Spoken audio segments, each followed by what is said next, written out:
नमस्कार दोस्तों, स्वागत है आप सबका। हम 1 से 2 मिनट रुकते हैं, फिर क्लास स्टार्ट करते हैं अपनी आज की, ठीक है? बस 1 मिनट, मुझे कुछ पिक्चर्स अपलोड करने दीजिए, फिर क्लास स्टार्ट करते हैं।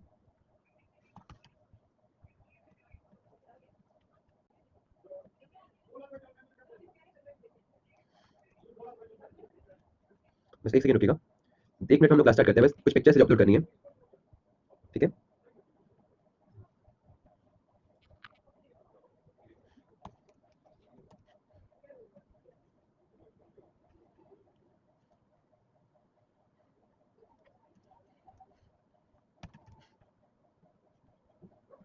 सर जियो का पीवाई नहीं आएगा क्या? रांची मैंने आपको बताया, हर क्लास में डिस्कस करता हूँ। आपका जियो का कोर्स खत्म होगा अप्रैल के फर्स्ट वीक में, और उसके बाद आपका आएगा, ठीक है? उसके बाद आपका जो है पूरा का पूरा पीवाई की कोर्स पे हमारा फोकस रहेगा। इसलिए हम दिन में 2-2 क्लास लगा रहे हैं ताकि आपका जल्दी से सिलेबस खत्म हो सके, ठीक है?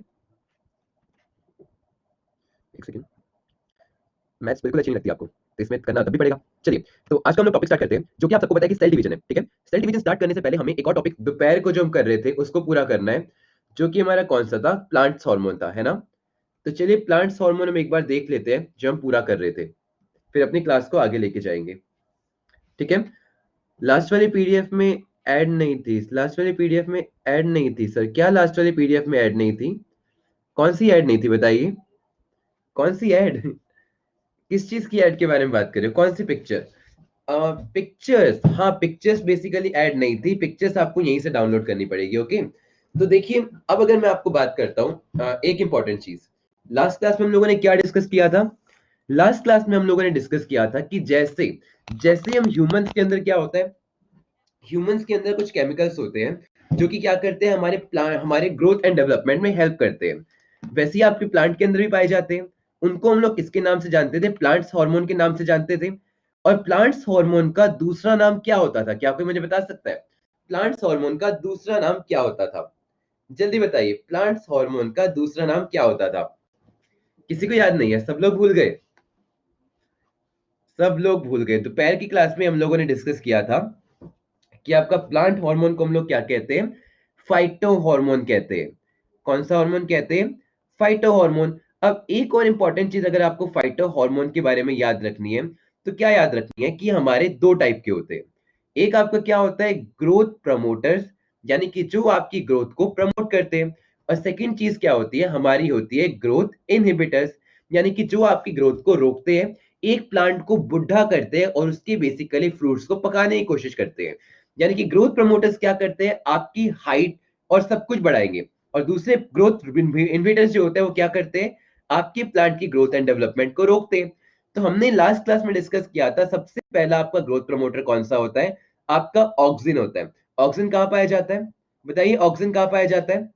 कहाँ पाया जाता है? हमने क्लास पे डिस्कस किया था।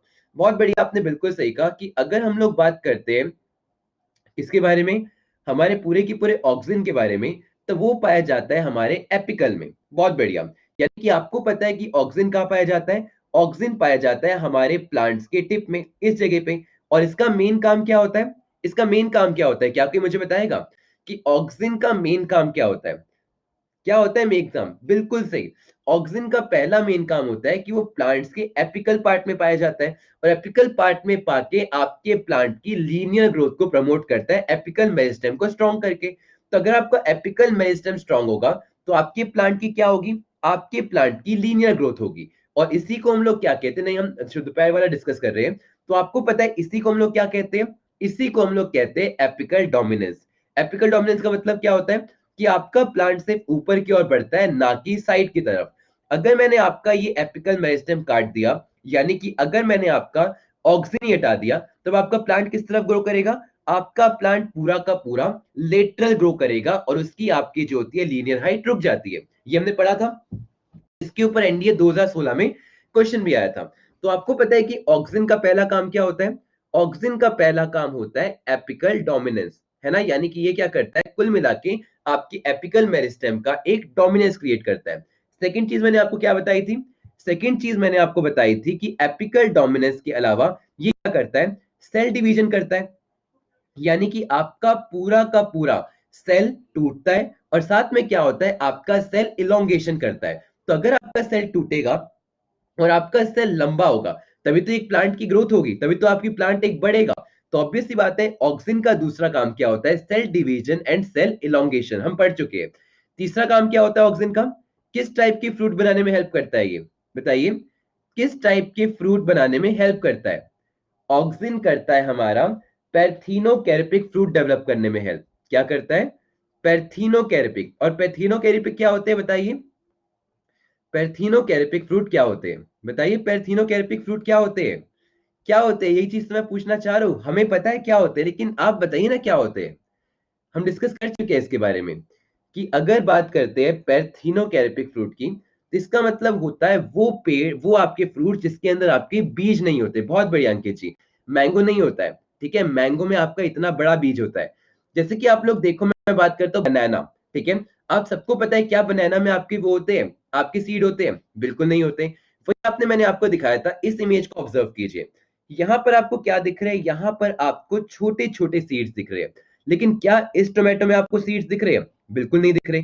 अगर मैं थोड़ा सा और आगे आता हूं तो आप यहाँ देखिए, इस वाटरमेलन में क्या आपको एक भी सीड दिख रहा है, बिल्कुल नहीं दिख रहा। तो आपको पता है ये जो सीडलेस आपके फ्रूट्स होते हैं, इनको हम लोग कहते हैं पैरथीनोकैरिपिक फ्रूट।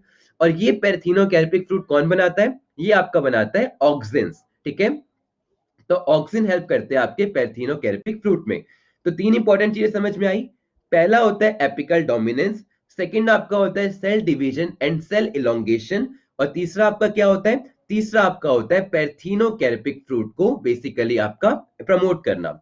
ओके, सेकंड हम लोगों ने पढ़ा था आपका साइटोकाइनिन। साइटोकाइनिन से आपको क्या याद आता है, साइटोकाइनिन से आपको याद आना चाहिए साइटोकाइनेसिस। और साइटोकाइनेसिस का मतलब क्या होता है, साइटोकाइनेसिस का मतलब होता है आपके सेल का डिवीजन, है ना। तो साइटोकाइनेसिस का मतलब होता है सिंपल सेल डिवीजन, क्योंकि साइटोकाइनेसिस का मतलब होता है आपके साइटोप्लाज्म का डिवीजन। यही चीज मैं आपको बता रहा था कि अगर हम एक सेल का नॉर्मल स्ट्रक्चर लेते हैं तो उसे हम कैसे बनाते हैं, हम लोग बताते हैं कि उसके सेंटर में तो आपका न्यूक्लियस है ना, और आसपास क्या होता है, आसपास आपका होता है साइटोप्लाज्म। तो अगर हमारा एक सिंपल सिंपल आपका एक सेल डिवीजन होता है तो वो कैसे होता है, ये आपका सेल होता है। सबसे पहले आपका क्या होता है, आपका जो न्यूक्लियस होता है वो आपका इलोंगेट होना शुरू होता है। फिर आपका क्या होता है, फिर अगर हम यहां पर डिस्कस करते हैं तो आपका न्यूक्लियस डिवाइड हो जाता है। जब आपका न्यूक्लियस डिवाइड होता है तो इसको हम लोग जानते हैं कार्योकाइनेसिस के नाम से। अब अगला आपका क्या होता है, अब अगला अगला आपको पता है कि अगली बारी में आपका पूरा का पूरा साइटोप्लाज्म डिवाइड हो जाता है। तो इसको हम लोग क्या कहते हैं, इस टर्म को हम लोग जानते हैं साइटोकाइनेसिस। और साइटोकाइनेसिस को हम लोग क्या जानते हैं, हम लोग जानते हैं आपका पूरा का पूरा सेल डिवीजन। तो साइटोकाइनिन का मेन काम क्या होता है, साइटोकाइनिन का मेन काम होता है कि आपके सेल का डिवीजन करता है। आपको क्लास शुरू हुए 10 मिनट हुए गौरव जी, स्वागत है आपका, ठीक है। तो आपका क्या होता है, आपका सेल डिवीजन। तीसरा तीसरा मैंने आपको बताया था गिब्रेलिन क्या काम करता है, बताइए गिब्रेलिन क्या काम करता है, हम पढ़ चुके हैं इसके बारे में। तो जल्दी से बताइए कि गिब्रेलिन आपका क्या काम करता है, किसी को पता है गिब्रेलिन क्या काम करता है, क्या काम करता है। मैंने आपको बताया था कि गिब्रेलिन जो होता है वो आपका क्या करता है, वो आपके नोड्स में पाया जाता है। आप लोग देख पा रहे हो कहां पाया जाता है, बिल्कुल सही, आपके नोड्स में पाया जाता है। और नोड्स और इंटर नोड के बीच की लेंथ को इलोंगेट करना। और आपको पता है कि नोड से ही क्या निकलता है, मैंने बताया था नोड से ही आपकी निकलती है पत्तियां, और नोड से ही आपका क्या निकलता है, आपका एक बड निकलता है। बड बड़ा होकर क्या बनता है, बड बड़ा होकर आपका बनता है फ्लावर। और फ्लावर आगे जाकर क्या बनता है, फ्लावर ही आगे जाके आपका एक सीड और आपका एक फ्रूट बनता है ना। तो कुल मिला के ये जो आपका गिबरेलिन हेल्प करता है, किसमें हेल्प करता है, आपके नोड्स के डेवलपमेंट में। और आपके दो नोड के बीच वाले स्टेम को हम लोग क्या कहते हैं, इंटरनोड कहते हैं, इसके डेवलपमेंट में। और नोड से आपकी लीफ, बड, फ्लावर और फ्रूट निकलता है। तो इन चारों के डेवलपमेंट में कौन हेल्प करता है, आपका गिबरेलिन हेल्प करता है। तो आपको समझ में आया। तो अब अगर एक क्वेश्चन मैं आपसे पूछता हूं, तो आप सबको पता है कि अगर मैं बोलता हूं एक प्लांट का शूट और रूट इनिशिएशन कौन करता है, तो आपका क्या आंसर आएगा, शूट रूट इनिशिएशन कौन करता है, बताइए शूट रूट इनिशिएशन कौन करता है, बताइए कौन करता है, रेटिकल, रेटिकल नहीं करता आयुष साहू जी, यही चीज तो मैं आपको बता रहा था। एक चीज आपको समझनी है, अगर मैं आपको यहां पर एक पेड़ लेकर आता हूं, ठीक है, तो आपको पता है एक प्लांट में क्या होते हैं, दो सिस्टम होते हैं, है ना। नीचे वाला जो सिस्टम होता है इसको हम लोग जानते हैं आपका रूट सिस्टम, और ऊपर वाले को हम लोग कहते हैं शूट सिस्टम। जो दोनों को कनेक्ट करता है उस जगह को हम लोग जानते हैं आपका रेडिकल के नाम से, है ना। लेकिन एक प्लांट से, यानी कि अब इस चीज को समझेगा, मैं आपको एक इमेज दिखाता हूं तब आप बेटर समझ पाओगे। देखो, अगर मैं आपको यहां पर शो करता हूं, एक सेकेंड रुकिएगा, रुकिए रुकिए रुकिए, एक सेकेंड बस। ये देखिए, ये आपका क्या है, ये आपका बेसिकली एक इस इमेज को ऑब्जर्व कीजिए। यहाँ पर आपको क्या दिख रहा है, ये आपको दिख रहा है एक रेडिकल, ठीक है। ये आपका क्या होता है, ये आपका रेडिकल होता है। लेकिन इस रेडिकल से ये आपका क्या हो रहा है, आप सबको पता है, इसे हम कह सकते हैं आपका रूट इनिशिएशन, कह सकते हैं, कह सकते हैं कि नहीं, कि आपका रूट बनना शुरू हुआ है। और यहीं से आप ऊपर देख सकते हो, इसको मैं क्या बोल सकता हूँ, आपका शूट इनिशिएशन बोल सकता हूँ कि नहीं। अब एक ऑब्वियस सी बात है, आपको पता है कि अगर आपका ये चीज ग्रो हो रही है, जिसका मतलब क्या हो रहा होगा, या तो इसमें आपका सेल डिवीजन हो रहा होगा, या फिर आपका क्या हो रहा होगा, सेल इलोंगेशन हो रहा होगा, है ना। तो आपको पता है कि अभी अभी हमने डिस्कस किया था कि आपका सेल डिवीजन और सेल इलोंगेशन किस में होता है, ऑक्सिन और आपके साइटोकाइनिन में होता है। तो एक प्लांट का आपका शूट रूट इनिशिएशन जो किया जाता है वो आपका ऑक्सिन और साइटोकाइनिन के द्वारा मिलके किया जाता है। और एक बार जब आपका प्लांट बड़ा हो जाता है तो आपके नोड्स, इंटरनोड्स और कुल मिला के बर्ड, लीफ, फ्लावर और फ्रूट का डेवलपमेंट कौन करता है, आपका गिब्रेलिन करता है। अब आपको क्लियर हुआ ऑक्सिन, साइटोकाइनिन और गिब्रेलिन के बीच का डिफरेंस, कि आपका क्या काम करता है। अब देखिए, अब अगर मैं आपको आगे लेकर आता हूं तो यहां पर क्या आ रहा है, यहां पर आ रहा है ग्रोथ इनहिबिटर्स। अब ग्रोथ इनहिबिटर्स का मतलब क्या होता है कि कुल मिला के ये आपका क्या होता है, ये आप लोगों की ग्रोथ को रोकता है। अब देखिए, इथाइलिन के बारे में आप लोग जानते हो, इथाइलिन क्या होता है, इथाइलिन ये आप लोगों की ग्रोथ को रोकता है। अब देखिए, इथाइलिन के बारे में आप लोग जानते हो, इथाइलिन क्या होता है, इथाइलिन आप लोगों ने एक गैस के बारे में सुना होगा, है ना। तो एक बात याद रखना है आप लोगों को कि जो इथाइलिन होता है, ये आपका क्या होता है, नंबर वन इंपॉर्टेंट चीज, कि ये होता है आपका एक गैसियस हार्मोन। क्या होता है, ये आपका एक गैसियस हार्मोन होता है।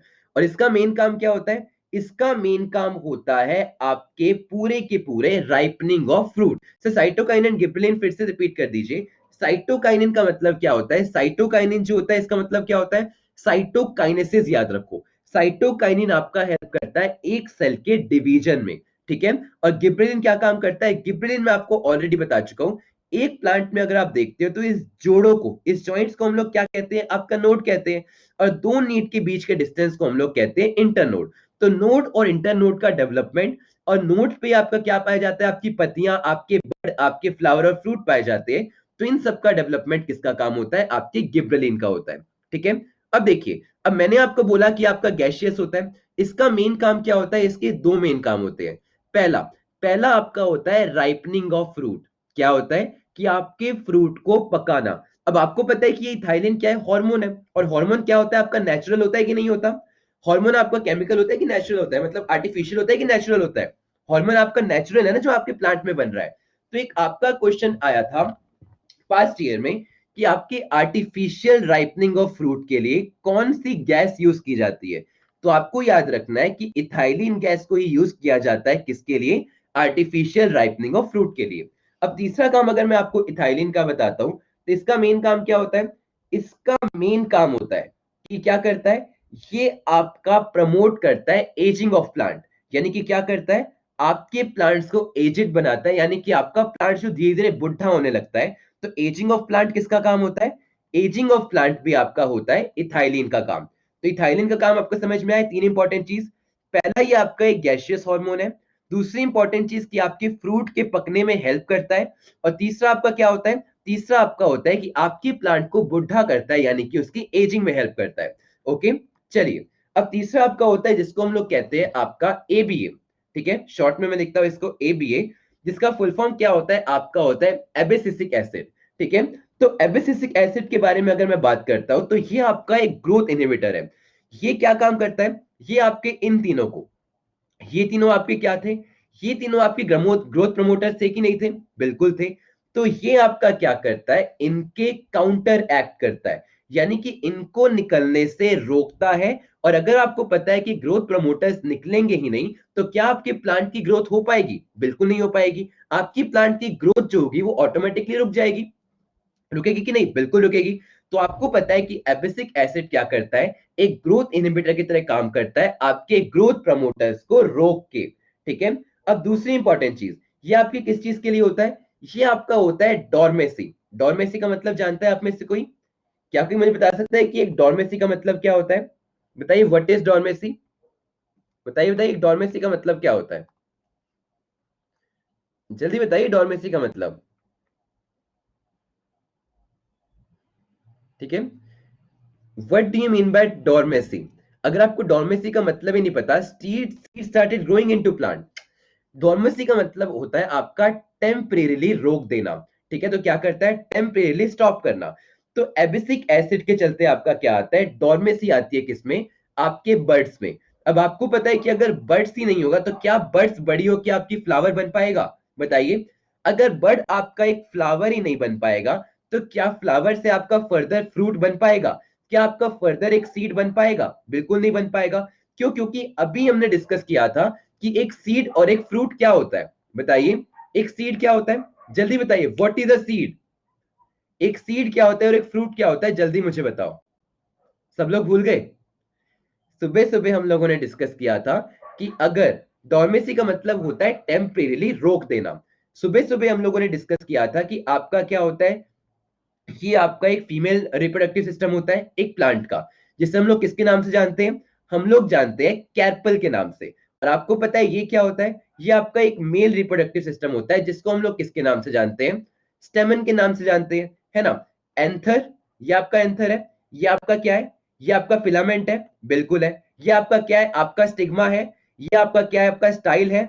और ये आपका क्या होता है, ये आपका जो होता है ओवरी होता है। हमने डिस्कस किया था कि स्टेमन क्या प्रोड्यूस करता है, स्टेमन प्रोड्यूस करता है पॉलन ग्रेन, करता है कि नहीं। और ओवरी क्या प्रोड्यूस करता है, ओवरी प्रोड्यूस करता है आपके ओव्यूल्स। जब आपके पॉलन ग्रेन्स आपके ओव्यूल से मिलते हैं तो उसको हम क्या कहते हैं, हम पॉलिनेशन कहते हैं। तो जब आपका ओवरी, और मतलब माफी चाहूंगा, ओव्यूल, ये आपका क्या है, ओव्यूल, ओव्यूल फर्टिलाइज्ड हो जाता है, समझिएगा। जब आपका एक ओव्यूल फर्टिलाइज हो गया तो वो क्या बनता है, तो वो आपका बनता है सीड। लेकिन उसके बाद क्या होगा, उसके बाद जब ये जो ओवरी होगी, ये क्या करेगी, धीरे धीरे पकने लगेगी। तो जब आपकी ओवरी राइपन्ड होती है तब आपका क्या बनता है, फ्रूट बनता है। और ऊपर का हिस्सा क्या हो जाता है, प्लांट का झड़ जाता है, जिसमें आपकी पत्तियां आती है, आपका सेपल्स आता है। अब क्लियर हुआ आपको, एक ओव्यूल क्या हो, मतलब एक आपका सीड क्या होता है, फर्टिलाइज्ड ओव्यूल आपका सीड बनता है। तभी आपने देखा कि आप जब खाते हो, एक एप्पल खाते हो, तो एप्पल के अंदर की साइड आपके बीज होते हैं, क्योंकि बीज कहां होते हैं, ओवरी के अंदर होते हैं। और वो जो एप्पल खा रहे हो वो क्या है, वो आपका एक पकी हुई ओवरी है। ऐसे ही आपने देखा है संतरे, आप कोई भी फ्रूट खाते हो उसके अंदर बीज निकलता है। तो आपको पता है कि ये क्या काम करता है, एबिसिक एसिड क्या लाता है, आपका डॉर्मेसी लाता है, यानी कि टेम्परेली स्टॉप कर देता है किसको, आपके बर्ड्स को आने से। बर्ड्स नहीं आएंगे तो फ्लावर नहीं आएंगे, फ्लावर नहीं आएंगे तो आपकी सीड नहीं होंगे और आपकी फ्रूट नहीं होंगे। इसके अलावा आपका क्या करता है, इसके अलावा आपका क्या करता है, एब्सिशन। अगर मैं एक छोटा टर्म आपको बोलता हूं एब्सिशन, तो एब्सिशन का मतलब आपको पता है, इंग्लिश का वर्ड है, बताइए एब्सिशन का मतलब क्या होता है, व्हाट इज एब्सिशन? जल्दी बताइए, एब्सिशन क्या होता है? बताइए बताइए, व्हाट इज एब्सिशन? बताइए, एब्सिशन का मतलब क्या होता है, कहीं ना कहीं आप याद कर सकते हो, बहुत बढ़िया। एब्सिशन का मतलब कहीं ना कहीं होता है आपका एब्सेंट होना। एब्सेंट का मतलब क्या होता है, आपका शेड होना। और शेड क्या होगा, एक ऑब्वियस सी बात है, अगर आपका एक प्लांट बुढ़ा होता है तो आपको पता है धीरे धीरे क्या सेट होने लगता है, धीरे धीरे उसकी पत्तियां गिरने लगती है ना, यानी कि लीव्स गिरने लगती है। इसके अलावा आपने देखा होगा कि आपके फ्लावर्स गिरने लगते हैं। और अगर मैं और आगे जाता हूं, तो जब आपका पूरा का पूरा फ्रूट पक जाता है, तो फ्रूट क्या पक के नीचे नहीं गिरता, पूरा फ्रूट जब पक जाता है तो क्या वो लगा रहता है क्या, आप हल्का सा ऐसे हिलाते हो तो क्या वो नीचे नहीं गिरते आपके फ्रूट। आप जाकर बेर का पेड़ हिलाते हो, शहतूत का पेड़ हिलाते हो। तो कुल मिला के ये क्या करता है, दो इंपॉर्टेंट चीजें करता है, फिर से समझिए। एब्सिसिक एसिड आपके दो काम करता है। पहला क्या करता है, पहला आपके प्लांट्स के एजिंग में हेल्प करता है, कैसे करके, आपके ग्रोथ प्रमोटर्स को इनहिबिट करके। दूसरा काम क्या करता है, ये आपकी सीड्स में और बड्स में टेम्परेली डॉर्मेसी लाता है। डॉर्मेसी का मतलब उनकी ग्रोथ को टेम्परेली रोक देता है। तीसरी चीज मैंने क्या बोला, ये काम करता है एब्सेशन, यानी कि आपके पत्तियों को आपके फ्लावर्स को और आपके पके हुए फ्रूट्स को गिराने का काम करता है। तो अब जल्दी से मुझे देख के बताइए, इन पांचों में से क्या किसी को कोई भी डाउट है? इन पांचों में से क्या किसी को कोई डाउट है? नहीं है तो अब आप लोग मुझे आंसर बताओगे। ये पांच ऑप्शन है आप लोगों के। मुझे बताइए कि वो कौन सा आपका हार्मोन है जो कि क्या पाया जाता है, जो कि आप लोगों का प्लांट के फ्रूट के राइपनिंग में हेल्प करता है। बताइए, राइपनिंग ऑफ फ्रूट में कौन हेल्प करता है? अंकित जी, ठाकुर जी, बाकी लोगों का आंसर क्या है? बाकी सब लोग तुक्के मार रहे हैं। बताइए, सब तुक्के मार रहे हैं। अभी अभी तो यार मैंने आपको बताया था गौरव जी, बहुत बढ़िया। अभी अभी मैंने आपके साथ डिस्कस किया कि इथाइलिन एक गैसियस होता है, एक गैसियस हार्मोन होता है जो आपकी प्लांट का क्या करता है, प्लांट के फ्रूट को डेवलप करने में हेल्प करता है, फ्रूट को राइपनिंग करने में हेल्प करता है। अच्छा, अगर मैं आपको बात करता हूं तो मुझे बताइए, अगर हम बात करते हैं पूरे के पूरे, देखो डिफरेंस समझिएगा, कि अगर मैंने बोला राइपनिंग, राइपनिंग का मतलब क्या होता है? राइपनिंग का मतलब क्या होता है पहले मुझे बताइए। राइपनिंग का मतलब होता है पकना। और गिबरेलिन में बोलोगे सर, गिबरेलिन में भी आपने मेरे को फ्रूट बोला था। गिबरेलिन में क्या करता है, आपका होता है पूरा का पूरा इसका ग्रो करना, यानी कि इसकी ग्रोथ में हेल्प करता है, आपके फ्रूट के बनने में हेल्प करता है। लेकिन फ्रूट के पकने में कौन हेल्प करता है? आपका इथाइलिन करता है। ठीक है, मुझे बताइए, एक आपका प्लांट है, उसका रूट और शूट इनिशिएशन किसके द्वारा किया जाता है? रूट शूट इनिशिएशन आपका मेनली किसके द्वारा किया जाता है? बहुत बढ़िया, जल्दी से आंसर दीजिए। इसका आंसर आपका क्या होगा? इजी है, रूट शूट इनिशिएशन बोला था मैंने।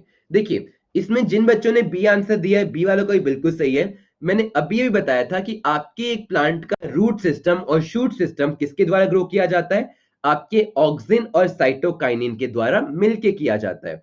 अच्छा, अगर मैं आपको बोलता हूं कि मेरा एग्जैक्टली दोनों सही है, इसलिए मैंने बोला कि आपके दोनों आंसर सही है। अब देखिए, अब अगर मैं आपसे बात करता हूं, मुझे बताइए कि आपके प्लांट में जो बूढ़ी पत्तियां हो जाती है, पके हुए फ्रूट होते हैं, उनको गिरने में कौन हेल्प करता है, शेड होने में कौन हेल्प करता है? इजी क्वेश्चन था यार आप लोगों का। ठाकुर यशराज जी बहुत बढ़िया, दीपक जी बहुत बढ़िया, अंकित जी, आयुष साहू जी बहुत बढ़िया।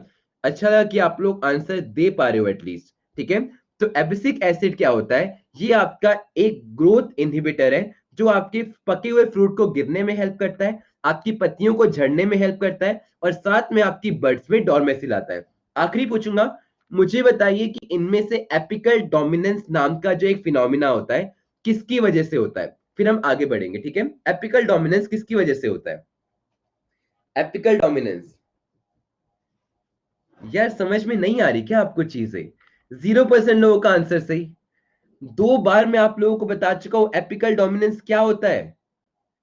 इतनी बार हम लोग डिस्कस कर चुके हैं इसके बाद कि what is apical dominance, what is apical dominance. Auxin. तो अब क्या? तो अब क्या, पोल में तो आपने आंसर नहीं दिया, चाहे आप अंकित जी चाहे आयुषी, किसने आंसर नहीं दिया। अब क्या हुआ? इतनी बार हमने ये जो एपिकल डोमिनेंस पढ़ा है कि आपका प्लांट सीधा उगता है और आपका लेटरल नहीं जाने देता, क्या था ये? चलिए, अब इसके बारे में एक बार रिवाइज कीजिएगा, बिकॉज पास्ट ईयर में क्वेश्चन आ चुका है। सिर्फ 5 तो हार्मोन है, और 5 हार्मोन में आप लोग कंफ्यूज हो रहे हो। बहुत इजी था यार ये। Auxin, apical dominance. ऑक्सिन और साइटोकाइनिन मिलकर क्या करते हैं? सेल डिवीजन और सेल इलोंगेशन करते हैं। अगर सेल डिवाइड होगा, सेल लंबा होगा, तो आपके प्लांट की ग्रोथ होगी। गिबलिन क्या करता है? गिबलिन आपके प्लांट में नोड और इंटरनोड को हेल्प करता है ग्रो करने में।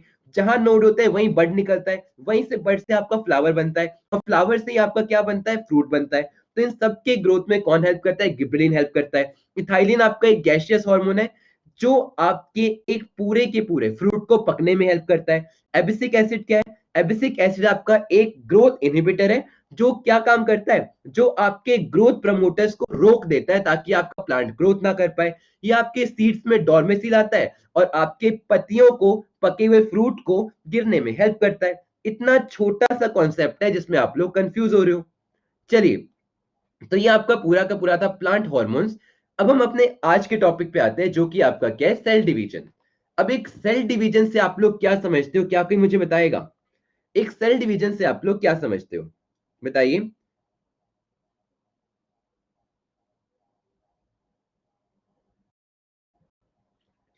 सेल डिवीजन से आप लोग क्या समझते हो? एक सेल डिवीजन का मतलब क्या होता है?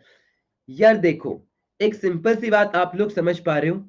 अगर मैंने आपको बोला कि किसी भी चीज को ग्रो करना है, यानी कि आपका ग्रोथ होना है, तो आपकी ये ग्रोथ कैसे हो सकती है? अगर आपका ये एक सेल है, ठीक है, अब मेरे को इसको डबल करना है, तो आपका क्या ये अब ग्रो नहीं होगा? बताइए। अब क्या आपका ये ऐसे ग्रो नहीं हो रहा? ये ग्रो नहीं हो रहा क्या? अब आपका इसी ऑर्गेनिज्म के अंदर देखो, अगर आपके ऑर्गेनिज्म में एक है, वही ऑर्गेनिज्म में दो है, वही ऑर्गेनिज्म में चार है, तो कौन बड़ा होगा? आपका ये बड़ा होगा कि ये बड़ा होगा? तो आपको ऑलरेडी एग्जिस्टिंग सेल का क्या करना? फर्दर सेल्स में डिवाइड होना। और जो आपके फर्दर सेल्स डिवाइड होकर निकलते हैं, उसको हम लोग किसके नाम से जानते हैं? अंकित जी ने बिल्कुल सही कहा, इनको हम लोग जानते हैं आपका डॉटर सेल के नाम से। और जिससे आपके डिवाइड होते हैं, इसको हम लोग क्या कहते हैं? इसको हम लोग जानते हैं आपका पेरेंट सेल के नाम से।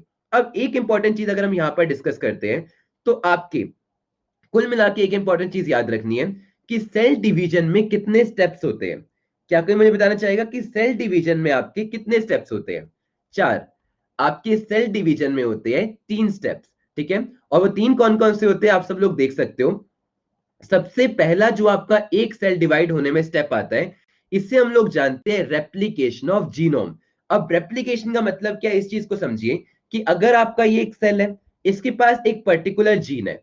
अब अगर मैं इसको दो पार्ट में डिवाइड कर रहा हूं, तो ऐसा तो है नहीं कि इसके पास ये आएगा और इसके पास आपका ये आएगा, ऐसा तो है नहीं। इसके लिए हमें क्या करना पड़ता है? सबसे पहले आपकी जीनोम की एक फोटोकॉपी बनानी होती है, ताकि आपके दोनों डॉटर सेल को क्या मिले? बराबर की इंफॉर्मेशन मिले। तो पहली चीज आपको समझ में आई क्या होता है? पहली चीज आपकी होती है जिसको हम लोग बोलते हैं रेप्लिकेशन ऑफ जीनोम। सेकेंड चीज के बारे में अगर मैं बात करता हूं, तो इसको हम लोग बोलते हैं कार्योकाइनेसिस। कार्योकाइनेसिस का मतलब क्या होता है? Division of nucleus. मैंने अभी अभी आपको बताया था कि इन जनरल अगर मैं आपको एक सेल के बारे में बात करता हूं, तो एक सेल में क्या होता है? एक सेल में दो ही तो चीजें होती है। एक आपका होता है न्यूक्लियस, और एक आपका क्या पाया जाता है? एक आपका पाया जाता है साइटोप्लाज्म। पहले आपका न्यूक्लियस डिवाइड होता है, जिसको हम लोग क्या कहते हैं? आपका कार्योकाइनेसिस कहते हैं। फिर आपका क्या होता है? साइटोप्लाज्म डिवाइड होता है, जिसको हम लोग क्या कहते हैं? आपका साइटोकाइनेसिस कहते हैं। तो ये चीज आपको समझ में आई कि आपका तीन स्टेप होते हैं कोई भी एक सेल डिवीजन करने में। पहले जीनोम की कॉपी बनेगी, फिर न्यूक्लियस टूटेगा, फिर आपका क्या होगा? आपका साइटोप्लाज्म टूटेगा, ठीक है।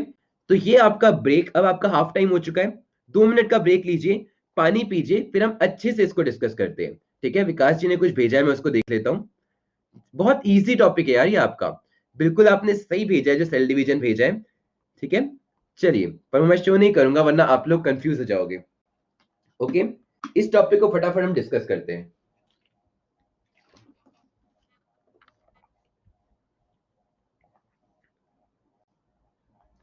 एक सेकेंड रुकिएगा।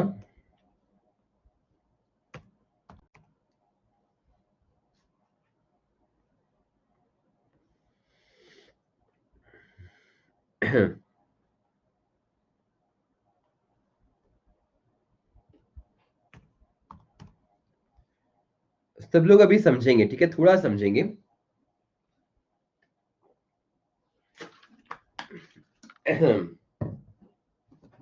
ओके,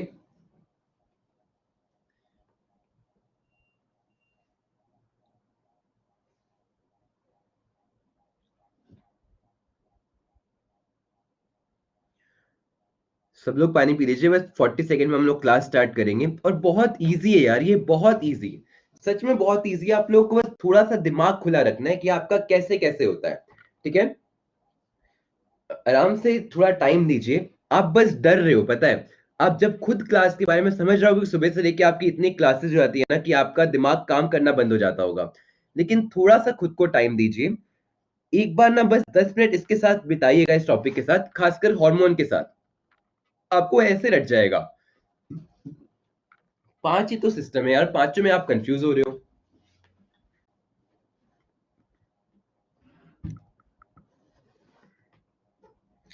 चलिए, तो फिर टॉपिक स्टार्ट करते हैं अपना आज का।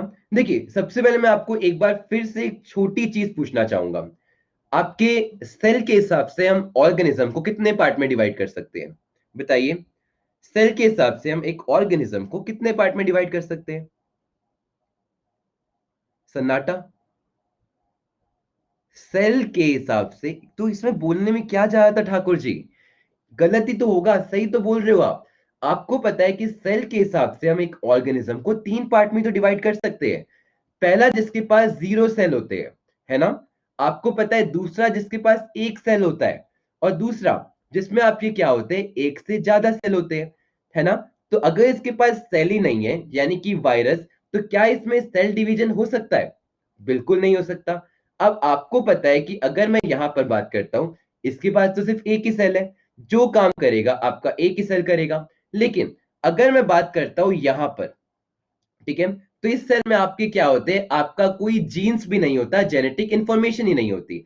लेकिन अगर मैं बात करता हूं मल्टी सेलुलर ऑर्गेनिजम्स के पास, तो आपको पता है हम लोगों ने क्या पढ़ा है?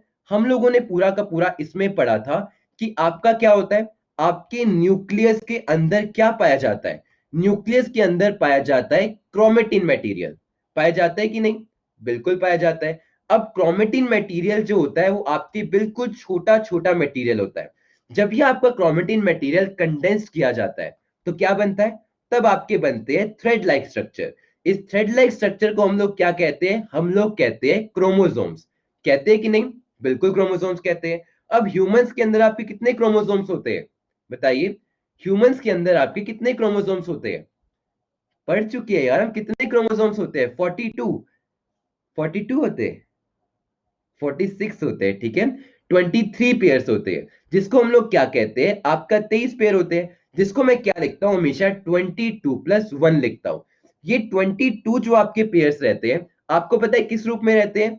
आपके डाइप्लॉइड रहते हैं, यानी कि आप लोगों के 2n के फॉर्म में रहते हैं। लेकिन एक पेयर ऑफ क्रोमोसोम जो होता है उसे हम क्या कहते हैं? कोई बात नहीं ठाकुर जी, मैं समझ रहा हूं, एटलीस्ट आप रिस्पॉन्स तो दे रहे हो। उन लोगों से तो फार बेटर हो जो बस शांति से बैठ के सुन रहे हैं कि गलत हो जाएगा डांट पड़ेगी। यार डांटने नहीं, आप सीखने आए हो, इस चीज को समझो, जितना इंटरेक्ट करोगे उतना सीखोगे। तो आपको पता है एक क्या होता है? एक आपका होता है सिंगल, जिसे हम क्या कहते हैं? आपका सेक्स क्रोमोसोम कहते हैं। क्या ये आपके सेम है? बिल्कुल सेम नहीं है। तो आपको पता है ये पाए जाते हैं एन के रूप में, यानी कि हैप्लॉइड के रूप में। अब देखिए, क्योंकि ये हैप्लॉइड के रूप में रहते हैं, तो ये जो 22 पेयर है जो आपके 2n के रूप में रहते हैं, इनको हम लोग जानते हैं सोमैटिक सेल के रूप में। किसमें पाए जाते हैं? Somatic cell. और जो आपका यहां पर है, जिसको हम लोग क्या कहते हैं? हम लोग कहते हैं आपका एन, इसको हम लोग क्या कहते हैं? इनको हम लोग जानते हैं जैमेट्स के नाम से। किसके नाम से? जैमेट्स के नाम से। और आपको पता है ये क्वेश्चन पास्ट ईयर में आ चुका है कि जो जैमेट्स होते हैं उसमें बेसिकली आपके जो होते हैं किस टाइप के क्रोमोसोम्स होते हैं? तो आपके क्या होते हैं? हैप्लॉइड होते हैं, यानी कि आपके सिंगल होते हैं। और सोमैटिक सेल में क्या होते हैं? सोमैटिक सेल में आपके डाइप्लॉइड होते हैं, यानी कि 2n के फॉर्म में पाए जाते हैं। यहां तक चीजें आपको क्लियर हुई? यहां तक आपको चीजें क्लियर हुई? अब देखिए, अब अगर मैं आपको बात करता हूं कि आपका सेल डिवीजन कितने टाइप का होता है, तो सेल डिवीजन होता है हमारा 3 टाइप का। कितने टाइप का होता है? पहला होता है, अगर हम डिस्कस करते हैं, तो पहले को हम लोग बोलते हैं अमिटोसिस। ठीक है, अगर मैंने आपको बोला अमिटोसिस, तो अमिटोसिस क्या होता है? एक बात याद रखना, इसको हम लोग जानते हैं प्राइमरी सेल डिवीजन के नाम से। किसके नाम से जानते हैं? आपका प्राइमरी सेल डिवीजन होता है जिसके अंदर आपका फर्स्ट स्टेप, फर्स्ट स्टेप क्या होता है आप लोग देख सकते हो, मैंने अभी अभी आपको बताया था कि एक पूरे के पूरे अगर हमें सेल डिवीजन करना होता है, तो आपको जीनोम का डुप्लीकेट बनाना होता है।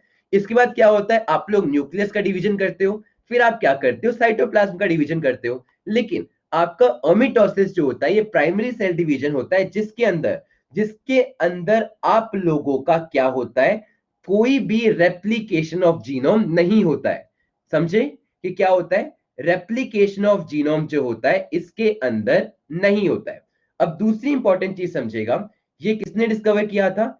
ये डिस्कवर किया गया था आपके रॉबर्ट रिमार्क जी के द्वारा।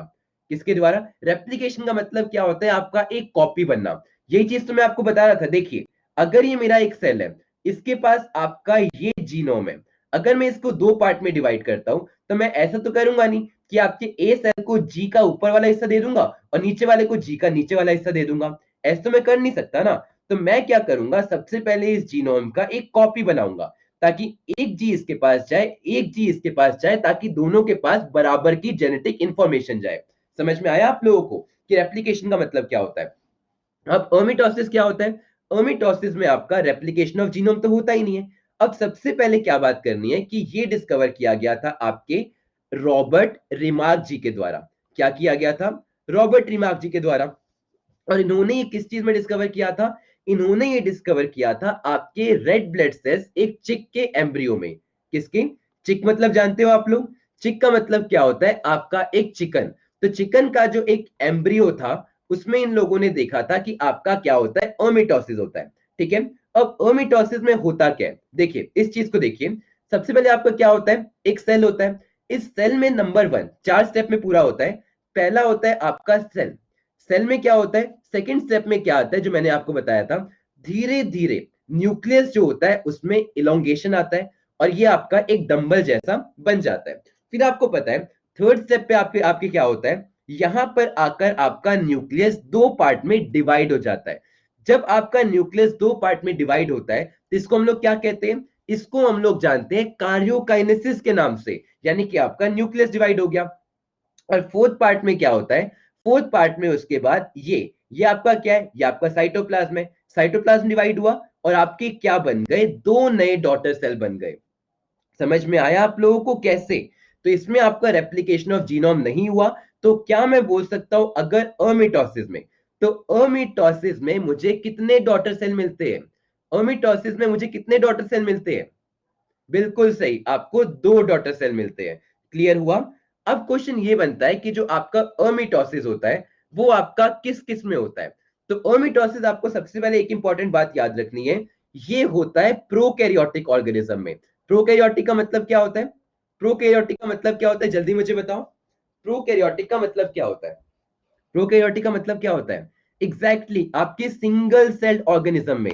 जो मैं आपको ये चीज समझा रहा था, मैं क्यों समझा रहा था? इसलिए तो समझा रहा था, मजे थोड़ी ले रहा था मैं आपके, कि आपका बेसिकली जो सेल डिवीजन होता है उसके लिए आपको ये चीज समझनी है कि वायरस में तो आपका सेल होता ही नहीं है। आपका जो सिंगल सेलर यानी कि प्रोकैरियोटिक ऑर्गेनिज्म होते हैं, इसमें तो एक ही सेल होता है, तो डायरेक्ट हाफ हो जाता है। अब देखिए अगला जो आएगा, अगला आपका किस में आता है? अगला आपका आता है सोमैटिक और जैमेट्स में। ठीक है। इस चीज को हमें समझना है। पहले आप सबको क्लियर हुआ कि यहां पर आपका अमिटोसिस किसमें होता है? प्रोकैरियोटिक सेल में। इसके अलावा अगर मैं बात करता हूं तो जितने भी आपके प्रोटोजुआ होते हैं, ओके, इसके अलावा अगर मैं बात करता हूं तो आपका क्या होता है? यार ये पोल क्यों आ रहा है? इसके अलावा अगर मैं डिस्कस करता हूं तो आपका क्या आता है? आपका आता है ईस्ट। ठीक है। इसके अलावा अगर मैं बात करता हूं तो जो हमारा मैमल होते हैं, मैमल का मतलब जानते हो? अब मैमल का मतलब होता है हम लोग। लेकिन जब हम लोग होते हैं फीटस में, फीटस का मतलब क्या होता है? जब आप लोग सुना होगा वुमेन फीटिसाइड करके, तो भ्रूण हत्या, यानी कि जब आप एक कुल मिला के पेट में होते हो उस टाइम पे भी आपका क्या होता है? उस टाइम बेसिकली क्या होता है? यहां पर आपका अमिटोसिस होता है। ठीक है। इसके अलावा जितने भी हमारे ओल्ड टिश्यूज होते हैं, पुराने टिश्यूज होते हैं, इसमें भी क्या होता है? इसमें भी बेसिकली आप लोगों का अमिटोसिस होता है। सब कुछ समझ में आया आपको क्या होता है? कि कुल मिला के मैंने अमिटोसिस बोला कि आपका सबसे प्राइमरी सेल डिवीजन होता है जिसमें आपका रेप्लिकेशन ऑफ जीनोम भी नहीं होता है। दूसरी चीज हमने क्या डिस्कस करी कि रॉबर्ट रेमक जी ने डिस्कवर किया था red blood cells of chicken embryo में। तीसरी चीज हमने क्या देखा कि कैसे आपका ये चार स्टेप में पूरा का पूरा होता है, यानी कि पहले आपका न्यूक्लियस इलोंगेट होगा, फिर न्यूक्लियस डिवाइड होगा, कार्योकाइनेसिस होगा, फिर आपका डायरेक्टली क्या होगा? साइटोप्लाज्म डिवाइड होगा। ठीक है। चौथी चीज हम लोगों ने क्या पढ़ा कि जितने भी प्रोकैरियोटिक सेल होते हैं, प्रोटोजुआ होते हैं, ईस्ट होते हैं, और आपके मैमल जब आपका फीटस होता है उस टाइम पे, और जो मैमल के ओल्ड टिश्यू होते हैं उसमें आप लोगों का अमिटोसिस होता है। तो अमिटोसिस आप सबको क्लियर है? तो just give me a thumbs up ताकि हम लोग आगे बढ़ पाए। अमिटोसिस किसी को दिक्कत है? प्लीज बताइए। अमिटोसिस किसी को दिक्कत है? चलिए, अब इसके बाद हम लोग आते हैं। आप मेरे को बेसिकली 6 से 7 के बीच में कॉल कर सकते हैं, मैं सबको बता चुका हूँ इसके बारे में, क्योंकि उसके अलावा मेरी क्लास होती है 6 तक, मेरी क्लास होती है। इसकी पीडीएफ, हाँ इसकी पीडीएफ मैंने दे रखी है आपको अंकित जी। अगर आपके पास नहीं है तो मैं दोबारा ग्रुप में डाल दूंगा, इसकी प्रॉपर आपको पीडीएफ मिलेगी। ठीक है। तो सबको क्लियर हुआ यहाँ पे कि आपका प्रोकैरियोटिक में क्या क्या होता है? अब देखिए सेकंड जो होता है, एक बात याद रखना, सेकंड का मतलब क्या होता है? सेकंड हमारा होता है मीटोसिस। अब एक बात समझ लेना कि मीटोसिस जो होता है इसमें अच्छे से समझना, क्योंकि मीटोसिस समझ लिया ना तो मियोसिस में कुछ भी नहीं है। अब देखो मीटोसिस क्या होता है? ये आपका डिस्क्राइब किसके द्वारा किया गया था? एक बात याद रखना, ईस्टार्सबर्गर जी के द्वारा। ईस्टार्सबर्गर जी जो थे, इन्होंने मीटियोसिस बताया था आपका किसमें? प्लांट्स में। और वहीं अगर मैं बात करता हूं तो आपके जो डब्ल्यू फ्लेमिंग जी थे, डब्ल्यू फ्लेमिंग जी ने किसमें बताया था? ये बताया था एनिमल्स में। ये स्टैटिक पार्ट है, इसमें समझने वाली कुछ नहीं है। अब देखिए, अब ये किसमें होता है? मीटोसिस आपका होता है सोमैटिक सेल में। ठीक है, किसमें होता है? Somatic cell. और अभी अभी हमने डिस्कस किया था कि सोमैटिक सेल आपके कैसे होते हैं? हैप्लॉइड होते हैं कि डाइप्लॉइड होते हैं? बताइए, सोमैटिक सेल कैसे होते हैं, हैप्लॉइड की डाइप्लॉइड? No answer. अभी 2-3 मिनट पहले हमने डिस्कस किया था। मैं आगे नहीं बढ़ूंगा जब तक नहीं बताओगे। तो इसमें शर्म की क्या बात आ रही है आयुष जी? सही तो बोल रहे हो। आपका डाइप्लॉइड होता है, आपका 2n के फॉर्म में पाया जाता है। और जो n की फॉर्म में पाया जाता है उसको हम लोग क्या बोलते हैं? हैप्लॉइड बोलते हैं। और हैप्लॉइड का मतलब ये होता है सिंगल, डाई का मतलब डबल, और उसको हम लोग क्या बोलते हैं? जैमेट्स बोलते हैं। सिंपल सी बात है। अब देखिए, ये आपका क्योंकि सोमैटिक सेल में होता है, इसका मतलब क्या होता है? इसीलिए हम मिटोसिस को एक और नाम से जानते हैं, that is your somatic division. क्या बोला जाता है? इसको जाना जाता है सोमैटिक डिवीजन के नाम से। ओके, चलिए। तो आगे, लॉन्डे कम है क्या सर? कम भी है तो यार जितने हैं वो तो बोले ना एटलीस्ट। चलिए, तो आगे अगर हम एक और चीज डिस्कस करते हैं, तो आपको पता है कि ये कहां पर होता है? ये जो होता है इस प्रोसेस में। ओके, इस प्रोसेस में अगर मैं आपको बात करता हूं तो आपके टोटल 5 स्टेप्स आते हैं। किसमें आते हैं? आपके टोटल 5 स्टेप्स आते हैं। कैसे? सबसे पहले आप लोग समझिएगा। ठीक है, सबसे पहले आप लोग समझिएगा। अगर मैंने बोला एक सोमैटिक सेल, ठीक है, तो आपको पता है इसमें 2n पाए जाते हैं कि नहीं? इसका मतलब 2n का मतलब क्या है? इसमें 2 क्रोमोसोम पाए जाएंगे। एक पाया जाएगा आपके पापा का, पाया जाएगा कि नहीं? बिल्कुल पाया जाएगा। और एक पाया जाएगा किसका? आपकी मम्मा का। ठीक है, तो अब आपको कुल मिला के सेल इस तरीके से डिवाइड करना है कि आपका जो बाद में सेल बनेगा, ठीक है, देखिएगा, बाद में आपका जो एक सेल बनेगा उसमें क्या हो? उसमें दोनों में एक पापा का और एक पापा का, एक मम्मा का और एक मम्मा का है। इसी को तो हम रेप्लिकेशन ऑफ जीनोम बोलते हैं। अगर मैं इसे डायरेक्टली ऐसे भेज दूं कि चल तू पापा का रख, तू मम्मा का रख, तो ये बोलेगा क्यों, मेरी के मम्मी से लड़ाई है? समझ पा रहे हो ना? तो अब इसी चीज को हमें कैसे इनिशिएट करना है ये हमें देखना है। ठीक है, चलिए, सबसे पहला हमें क्या करना है? सबसे पहला हमें लाना है फर्स्ट स्टेप। ये क्या होता है? हमारा कार्योकाइनेसिस। ठीक है, अगर मैंने कार्योकाइनेसिस बोला तो इसका मतलब मेरा क्या डिवाइड होगा? मेरा डिवाइड होगा न्यूक्लियस। होगा कि नहीं? बिल्कुल होगा। तो न्यूक्लियस के डिवीजन में जो मेरा पहला स्टेप आता है, इसको मैं किसके नाम से जानता हूं? मैं जानता हूं प्रोफेज के नाम से।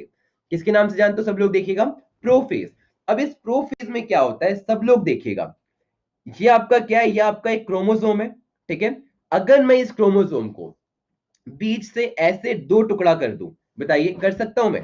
इस क्रोमो 2 टुकड़ा कर दिया तो मेरे क्या हो गए? 2 पतले पतले सेम क्रोमोसोम बन जाएंगे कि नहीं बन जाएंगे? इनको मैं क्या जानता हूं? इसको मैं जानता हूं क्रोमेटिड्स के नाम से। किसके नाम से जानता हूं? सब लोग समझिएगा, इसको मैं जानता हूं क्रोमेटिड्स के नाम से, या फिर एक और नाम से क्या बोला जाता है इसको? इनको बोला जाता है डॉटर क्रोमोसोम। तो देखिए, सबसे पहले क्या हो रहा है? आपका मिटोसिस का पहला स्टेप, ये आपका क्या है? ये आपका मिटोसिस का पहला स्टेप है। यहां पर क्या हो रहा था? ये आपका मम्मा थी, ये आपकी मदर सेल है। ये मान लीजिए कि आपके पापा का है, ये मान लीजिए कि आपका मम्मा का है। सबसे पहले क्या हुआ? सबसे पहले आपका आया प्रोफेज। प्रोफेज में क्या हुआ? जो आपके एग्जिस्टिंग क्रोमोसोम थे, इसका सेंटर से स्प्लिट अप हुआ। समझ पा रहे हो? इनका सेंटर से स्प्लिट अप होके ये आपके दो में बन गए, यानी कि किस में बदल गए? आपके क्रोमेटिड्स में बदल गए। पहला स्टेप क्लियर हुआ आप सबको? क्या हुआ? हुआ कि नहीं? कि आपके क्यों 50-50 हुए? डॉटर सेल्स मतलब आपके न्यू सेल्स, और डॉटर क्रोमोसोम मतलब आपका ये जो क्रोमोसोम क्रोमेटिड में टूटा है। समझ पा रहे हो? यही चीज तो मैं आपको बताना चाह रहा हूं। तो सबको समझ में आया पहली चीज?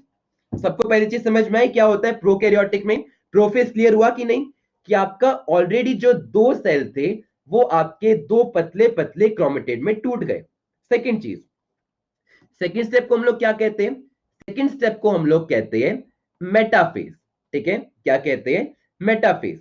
अब इस मेटाफेज में क्या होता है, आपको देखिए, सब लोग देखिएगा, एक आपका क्या बनता है, एक स्पिंडल शेप बनता है। आप यहाँ पीछे देख पा रहे हो, पीछे अगर आप लोग ध्यान से देख रहे हो तो आपका ऐसा ऐसा ऐसा ऐसा एक स्पिंडल शेप बन रहा है कि नहीं। तब आपको पता है सेकेंड इंपॉर्टेंट चीज, कि ये आपके क्या होंगे, ये एक पूरे के पूरे सेल के सेंटर पे आकर जमा हो जाएंगे। ठीक है, क्या हो जाएगा, आपका एक सेंटर पे आके इकट्ठे हो जाएंगे। अब तीसरी चीज देखिए, तीसरा स्टेप जो होता है उसको हम लोग क्या बोलते हैं, उसको हम लोग बोलते हैं एनाफेज। एनाफेज में क्या होता है कि अब ये क्या होंगे, एक दूसरे से अलग होंगे। अब ये जब अलग होंगे तो एनाफेज इसमें एक्चुअली दे नहीं रखा। एनाफेज में क्या होता है ना, सब लोग समझेगा कि ये जो दो है ना, ये आपके पूरे के पूरे सेल के साथ यहां चिपके हुए होते हैं। कि अभी क्या हुआ है, ये बस एक दूसरे से थोड़ा सा आपका अलग हुए हैं। कहां हुए हैं, आपका थोड़ा सा अलग हुआ है। और चौथा जो पार्ट होता है उसको हम लोग क्या कहते हैं, उसको हम लोग जानते हैं टेलीफेज। टेलीफेज में क्या होता है कि आपके अब ये सेंटर से क्या होते हैं, आप लोग देख रहे हो, एक हिस्सा इधर आ गया, एक हिस्सा इधर आ गया। और फिफ्थ स्टेप जो होता है उसको हम लोग क्या कहते हैं, हम लोग कहते हैं आपका साइटोप्लाज्म का डिवीजन, जिसका मतलब क्या होता है, आपका होता है क्या, साइटोकाइनेसिस। तो अब आपको क्लियर हुआ पूरा का पूरा मैंने क्या बोला, डाउट है तो प्लीज पूछे, मैं फिर से रिपीट करूंगा। देखो, एक बार फिर से देखिए, सबसे पहले मेरा क्या आता है, मेरा एक मम्मा की सेल है। मेरे मम्मा की सेल में क्या पाया जाता है, एक क्रोमोसोम पाया जाता है। ठीक है, देख सकते हो आप लोग, मैंने क्या बोला था, सबसे पहले मैंने आपको एक इंपॉर्टेंट चीज बोली थी कि आपका मीटोसिस किस में होता है, मीटोसिस आपका किस में होता है, सोमैटिक सेल में होता है कि नहीं। सोमैटिक सेल का मतलब क्या होता है, जो कि आपके 2n के रूप में पाए जाते हैं। तो 2n में से मैंने कोई भी ले लिया तो आपका कोई फर्क पड़ेगा, कोई फर्क नहीं पड़ेगा। पहला आपका आता है प्रोफेज। प्रोफेज में क्या होता है कि ये जो आपके दोनों क्रोमोसोम है, ये आपके दो पार्ट में डिवाइड होते हैं, इक्वली इनका लॉन्गिट्यूडनल स्प्लिट अप होता है। तो जब इनका लॉन्गिट्यूडनल स्प्लिट अप होगा तो क्या होगा, सब लोग समझिएगा, ये आपका कैसा बन जाएगा, दो टुकड़ों में डिवाइड होगा। ये आपका दो टुकड़ों में डिवाइड होगा, बिल्कुल होगा। ये भी आपका क्या होगा, दो टुकड़ों में डिवाइड होगा, बिल्कुल होगा। सेकेंड फेज क्या होता है हमारा, देखिएगा, सेकंड स्टेप को हम लोग क्या कहते हैं, हम लोग जानते हैं मेटाफेज के द्वारा। ठीक है, तो मेटाफेज में क्या होता है, अब आपका सेल थोड़ा सा खिंचता है। जब आपका सेल थोड़ा सा खिंचता है ना, तो ये आपका एक स्पिंडल शेप बनाता है। स्पिंडल आपका थोड़ा मूंगफली जैसा होता है। और ये जो दोनों क्रॉस थे, ये आपके कहां पर आ जाते हैं, आपके सेंटर पे शिफ्ट हो जाते हैं। ठीक है, कहां शिफ्ट हो जाते हैं, हम लोग जानते हैं मेटाफेज के द्वारा। ठीक है, तो मेटाफेज में क्या होता है, अब आपका सेल थोड़ा सा खिंचता है। जब आपका सेल थोड़ा सा खिंचता है ना, तो ये आपका एक स्पिंडल शेप बनाता है। स्पिंडल आपका थोड़ा मूंगफली जैसा होता है। और ये जो दोनों क्रॉस थे, ये आपके कहां पर आ जाते हैं, आपके सेंटर पे शिफ्ट हो जाते हैं। ठीक है, कहां शिफ्ट हो जाते हैं, सेंटर पर शिफ्ट। अब देखिए, थर्ड चीज क्या होती है, थर्ड चीज को हम लोग कहते हैं आपका एनाफेज। एनाफेज में क्या होता है, सब लोग समझिएगा, कि ये जो आपका एक मूंगफली जैसा था, ये आपका ऐसा ही रहेगा। लेकिन आपको पता है ये दो डॉटर सेल बनने वाली है, तो इसमें क्या होगा, ये दोनों अब थोड़े थोड़े अलग हो जाएंगे। ये आपका सेंटर था, अब सेंटर में मान लीजिए ये आपका यहां से सेपरेट हो जाएंगे। ठीक है, क्या हो गया, ये आपका सेपरेट हो जाएंगे। ओके, अब देखिए, चौथा क्या होता है, चौथे को हम लोग जानते हैं टेलीफेज के नाम से। अब टेलीफेज का मतलब क्या होता है कि अब पूरा का पूरा क्या हो गया, ये आपका मूंगफली थी, ये मूंगफली थी, ये मूंगफली में क्या हुआ, आपके ये जो अलग हुए थे, ये अपने से बहुत दूर हो गए। क्यों दूर हो गए, क्योंकि अब सेल टूटेगा भी तो सही ना, ऐसे थोड़ी रहेगा। तो आपके ये कहां पहुंच गए, यहां पहुंच गए। और अरे यार, ये पोल क्या आ रहा है, गुस्सा ला रहा है मुझे ये। तो आपको पता है ये हो गए। और फिफ्थ स्टेप क्या आता है, फिफ्थ स्टेप में आपका ये बीच से टूटकर अलग हो जाएगा और आपका क्या कहलाएगा, पूरा का पूरा साइटोकाइनेसिस कहलाएगा। अब क्लियर हुआ आप लोगों को, बताइए, अब सबको क्लियर हो गया यहां तक, कोई डाउट है, मीटोसिस में सबको क्लियर हुआ। ध्यान से देखिए, आपके सामने पांचों फेजेस लिखे हुए हैं। सबसे पहले लॉन्गिट्यूडनल स्प्लिट अप होता है क्रोमोसोम का, और आपका क्रोमेटिड बनता है। उसके बाद ये जो आपके क्रोमेटिड होते हैं, ये आपके सेंटर पे आकर इकट्ठे होते हैं। ये होता है प्रोफेज, ये आपका होता है क्या, मेटाफेज। उसके बाद क्या होते हैं, ये एक दूसरे से सेपरेट होते हैं और बोलते हैं यार हम अलग है, आना मेरे पास आना। तो इसका आपको पता है क्या होता है, एनाफेज। उसके बाद बोलते हैं चल हम पास तो आ नहीं सकते, दूर चले जाते हैं, तो दूर जाके हम टेलीफोन पे बात करेंगे। तो चौथा आपका क्या होता है, टेलीफेज। और पांचवें पे क्या होता है, आपके साइटोप्लाज्म का भी डिवीजन हो जाता है, जिसको हम लोग जानते हैं आपका साइटोकाइनेसिस के नाम से। हो गया आपका मीटोसिस में कितने स्टेप होते हैं, मीटोसिस में आपके होते हैं 5 स्टेप।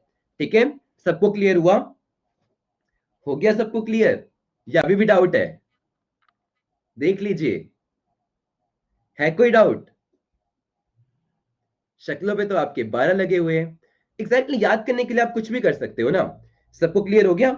अब देखिए, अब अगर मैं बात करता हूं मियोसिस, फर्स्ट टू को कौन सा बताइए, फर्स्ट टू कौन सा, फर्स्ट टू कौन सा बताइए आयुषी, क्या दिक्कत है इसमें? ठीक है, अब थर्ड में आते हैं, मदर सेल में क्या, ये तो मम्मा का सेल है ना, ये तो ऑलरेडी होता ही है। तो आपको पता है फर्दर 2 डॉटर सेल बनते हैं। अब अगला जब इसका डिवीजन होगा तो ये अपनी मदर बनेगी। ठीक है, तो कहां दिक्कत है बताइए, किसमें डाउट है? ये आपकी मदर सेल है, ये आपका फिर जब डिवीजन होता है तो 5 स्टेप में होता है। प्रोफेज में क्या होता है इसका, ये आपके जो ऑलरेडी एग्जिस्टिंग क्रोमोसोम्स होते हैं ये 2 पार्ट में डिवाइड होते हैं, ताकि दोनों के पास इक्वल क्रोमोसोम आए। यही तो चीज मैं बताना चाह रहा हूं। चलिए, अब तीसरे टाइप का जो हमारा सेल डिवीजन आता है, उसको हम लोग क्या बोलते हैं, उसको हम लोग जानते हैं मियोसिस के नाम से। ठीक है, किसके नाम से जानते हैं? सब सो गए क्या भाई? लग तो यही रहा है, ये टॉपिक थोड़ा सा यार माना डिफिकल्ट है, बट लग तो रहा है सब सो गए। अब बिल्कुल निशान जी, मैं ज्योग्राफी पढ़ाता हूँ, मैं बायो पढ़ाता हूँ, अपने यूट्यूब चैनल पे मैथ्स भी पढ़ाता हूँ, पॉलिटिक्स भी पढ़ाता हूँ, ऑलमोस्ट सभी पढ़ा लेता हूँ, केमिस्ट्री फिजिक्स छोड़ के। चलिए, लेकिन अभी जो मेरे कोर्सेज चल रहे हैं वो ज्योग्राफी एंड बायो का चल रहा है। नो सर, हाई जोश, बोलने की बात है कि बोल देते हैं, थक गए, कल करे क्या फिर बाकी, बताइए, कल करे क्या फिर वापस? क्योंकि एक आपका जो मियोसिस है ना, ये आप तब तक नहीं समझ पाओगे जब तक आप मिटोसिस नहीं समझ पाओगे, समझो इस बात को। क्योंकि मिटोसिस क्या होता है, यही तो चीज मैंने आपको बताई थी, कि हमने अगर यहाँ पर सेल डिस्कवर किया था, तो सेल में हम लोगों ने क्या पढ़ा था, कि आपके 0 सेल होते हैं, एक सेल होते हैं, और मल्टी सेल में सोमैटिक और जैमेट होते हैं। 0 सेल है तो आपका सेल डिवाइड ही नहीं होगा, और आपका जब प्रो सेल होते हैं तो इसमें क्या होता है, आपका जीनोम का रेप्लिकेशन ही नहीं होता। तो आप इस चीज को अगर आप लोग देख रहे हो, तो इसको मैं क्या बोलता हूं, ये देखिए, अगर मैंने यहां पर मीटोसिस आपको करवाने की कोशिश की थी, रुकिए, कहां करवाया था, यहां पे, तो ये क्या हो रहा है, ये आपके जीनोम का रेप्लिकेशन ही तो हो रहा है, डुप्लीकेट ही तो हो रहा है। अगर मान लो मेरे पास एक कॉपी है, मेरे पास 2 बच्चे आएंगे और बोलेंगे सर कि कुल मिला के मेरे को कॉपी दे दो, तो मैं आधी आधी फाड़ के तोड़ ही दूंगा। मैं बोलूंगा रुको मैं इसकी फोटोकॉपी कर देता हूं, एक कॉपी तू ले जा, एक कॉपी तू ले जा। तो फर्स्ट स्टेप में यही तो हो रहा है प्रोफेज में, कि आपकी कुल मिला के कॉपी तो बनाई जा रही है, समझ पा रहे हो? तो अब तीसरे टाइप का जो सेल डिवीजन होता है वो क्या होता है, उसको हम लोग जानते हैं आपका मियोसिस। तो मियोसिस किस में होगा, मियोसिस आपका होता है जैमेट सेल में। ठीक है, चलिए, तीसरे वाले का बस बेस सेटअप कर रहा हूं, उसके बाद हम लोग कल डिस्कस करेंगे इसको। मिटोसिस समझा हम लोगों ने, मियोसिस, ठीक है, बिल्कुल मैं ग्रुप में भेज दूंगा। मियोसिस, अब अगर मैं आपको मियोसिस के बारे में बात करता हूं, ठीक है, तो मियोसिस किसने डिस्कवर किया था, थोड़ा स्टैटिक पार्ट कर लेते हैं, समझने वाला हम कल कर लेंगे। तो ये आपका डिस्कस किया था किसने, मूरे जी ने। ओके, किसने किया था, आपके मूरे जी नाम के एक साइंटिस्ट थे, उन्होंने किया था। अब इसके बारे में याद रखना कि ये आपके कैसे सेल में होता है, ये आपके होता है जैमेट सेल में। और आपको पता है कि अगर मैं बात करता हूं जैमेट्स, तो जैमेट्स क्या होते हैं, जैमेट जो होते हैं कुल मिला के क्या होते हैं, जैमेट्स कौन से सेल होते हैं, रिप्रोडक्टिव सेल होते हैं कि नहीं होते? अभी तो हमने बताया था सेक्स क्रोमोसोम, एग्जैक्टली, आपका ये एन के रूप में पाए जाते हैं, हैप्लॉइड होते हैं, यानी कि आपके क्या होते हैं, आपके होते हैं रिप्रोडक्टिव सेल। ओके, अब देखिए ये आपके रिप्रोडक्टिव सेल में होते हैं। अब एक बात आपको याद रखनी है, सबसे इंपॉर्टेंट बात, कि इसमें क्या होता है, इसमें आप लोगों का एक बात याद रखना, इसमें 2 बार आपका मियोसिस होता है, जिसमें आपका जो न्यूक्लियस होता है वो क्या होता है, न्यूक्लियस आपका होता है 2 बार डिवाइड, लेकिन जो क्लोरोप्लास्ट होता है, माफी चाहूंगा, जो आपका साइटोप्लाज्म होता है वो आपका 1 बार डिवाइड होता है। ठीक है, अब इसमें अगर हम थोड़ा सा और बात बताता हूं, तभी तक हमने क्या पढ़ा था, चाहे मैंने आपको मिटोसिस बताया, चाहे मैंने आपको अमिटोसिस बताया, इसमें आपके सेल कितनी बार डिवाइड हो रहे थे, 1 बार डिवाइड हो रहे थे। इसमें आपके सेल जो होते हैं 2 बार डिवाइड होते हैं, यानी कि हमें पढ़ना पड़ेगा मियोसिस 1, और आपका क्या पढ़ना पड़ेगा, हमें पढ़ना पड़ेगा मियोसिस 2। ठीक है, ये सबसे मुश्किल होता है, इसलिए मैं बोल रहा हूं इसको हम लोग थोड़ा सा अच्छे से ध्यान देके पढ़ेंगे। ठीक है, अब देखिए, सबसे पहले अगर मैं इसके बारे में बात करता हूं, तो अभी तक हम लोगों ने क्या पढ़ा था? हमने पढ़ा था कि मिटोसिस में मुझे कितने डॉटर सेल मिल रहे थे? मुझे 2 डॉटर सेल मिल रहे थे कि नहीं? एक ऑब्वियस सी बात है ना यार। यहां पे देखो, अगर मैंने इसको चेक किया मिटोसिस को, तो मिटोसिस में एंड में मुझे कितने डॉटर सेल मिल रहे थे? 2 मिल रहे थे। अगर मैं बात करता हूं आपका अमिटोसिस, तो अमिटोसिस में ही मेरे को कितने डॉटर सेल मिल रहे थे? अमिटोसिस में भी कितने डॉटर सेल मिल रहे थे? बताइए, कितने मिल रहे थे? 2। लेकिन अगर मैं बात करता हूं मियोसिस के बारे में, तो मियोसिस में मुझे कितने डॉटर सेल मिलते हैं? मुझे मिलते हैं 4 डॉटर सेल। तो अब ये 1 से आपके 4 तक कैसे पहुंचे, इसका सफर हम लोग कल पढ़ेंगे। तब तक के लिए जय हिंद, जय भारत। ठीक है, आप लोग जा सकते हो, जाइए खाने खाइए। आपको पसंद आया? काफी अच्छा लगा कि आपको पसंद आया। मिलते हैं अपनी कल की क्लास में। सर पीडीएफ भेजना, बिल्कुल पीडीएफ भेज दूंगा। पूछिए निशान जी, क्वेश्चन पूछिए आप। बाकी लोग जा सकते हो। ठीक है, चलिए बाकी लोग जा सकते हैं। आई नो टॉपिक हार्ड था, बट कर लोगे यार, इतना मुश्किल नहीं है। थोड़ा सा टाइम दोगे ना तो आप समझ जाओगे इस पे। ओके, व्हाट्सएप ग्रुप में आपको लिंक देता हूं। ठीक है, वैसे ही ग्रुप, आपको ये क्लास ऑलमोस्ट खत्म हो गई है, परसों आपका कोर्स खत्म हो जाएगा, तो अब ग्रुप में ज्वाइन होने का वैसे मतलब तो नहीं है, बट स्टिल मैं आपको ग्रुप में लिंक दे देता हूँ। ठीक है,